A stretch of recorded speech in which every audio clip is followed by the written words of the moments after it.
మీకు పక్కవాడి భార్య కావాలా? పక్కవాడి భార్యను కోరుకోవటం దేనితో సమానమో చెప్పనా?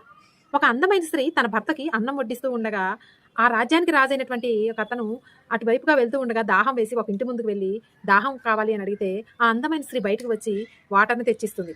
ఇంతలో ఆ రాజుగారు ఆ అమ్మాయిని చూసి, ఆహా! ఎంత అందంగా ఉంది ఈ స్త్రీ అని ఆమె మీద మనసు పారేసుకుంటాడు. తర్వాత భర్త బయటికి వెళ్ళిందాకా చూసి, భర్త బయటికి వెళ్లి తలుపులేసుకోగానే ఆ రాజుగారు వచ్చి తలుపు కొట్టి, "నువ్వు చాలా అందంగా ఉన్నావు. నాకు నువ్వు కావాలి. నేను ఈ రాజ్యానికి రాజుని. నువ్వు కనుక నాతో వస్తే రాజ్యానికే రాణిని చేస్తాను" అంటే, "నాకు పెళ్లయింది మీకు తెలుసా?" అంటే, "పెళ్లయింది. నాకన్నీ తెలుసు. నువ్వు రా. నేను రాజ్యానికి రాణిని చేస్తాను" అంటే, "సరే. నీతోనే వస్తాను. కానీ తృప్తిగా భోంచేసి వెళ్దురు గాని రాండి. భోజనం చేసిన తర్వాత వెళ్దాము" అని చెప్తే, లోపలికి పిలిచి భోజనం వడ్డిస్తా కూర్చోండి అంటుంది.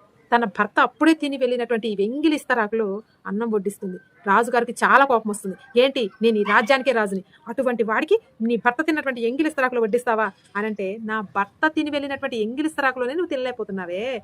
నా భర్త అనుభవించినటువంటి నా శరీరాన్ని నా భర్త ఎంగిలి చేసినటువంటి నన్ను నువ్వెలా స్వీకరిస్తావు?" అని అడిగిందంట ఆ ఆడది. పరాయి భార్యను కోరుకున్నటువంటి మగవాళ్ళందరికీ చెప్తున్నాను. ఒకళ్ళు ఎంగిల్ చేసినటువంటి ఆడవాళ్ళనే మీరు స్వీకరిస్తున్నారు. మీకు ఆ భార్య కావాలి అంటే అతను తిన్నటువంటి ఎంగిలి పళ్ళెంలో తిని చూడండి. అతను కక్కిన కూడును తినండి. అప్పుడే ఆ భార్యని మీరు స్వీకరించండి. ప్రతి పరాయి ఆడవాళ్ళని టచ్ చేసే ముందు ఈ వీడియోను గుర్తు చేసుకోండి. వాళ్ళు కక్కినటువంటి ఆ కక్కిన కూడుని మీరు తిన్నట్లుగా ఆ ఫీలింగ్ తెచ్చుకోండి. వేరే ఏ ఆడదాని జోలికి పోకుండా ఉంటారు. పరాయి ఆడవాళ్ళని కావాలి అనుకున్న వాళ్ళ కోసమే ఈ వీడియో.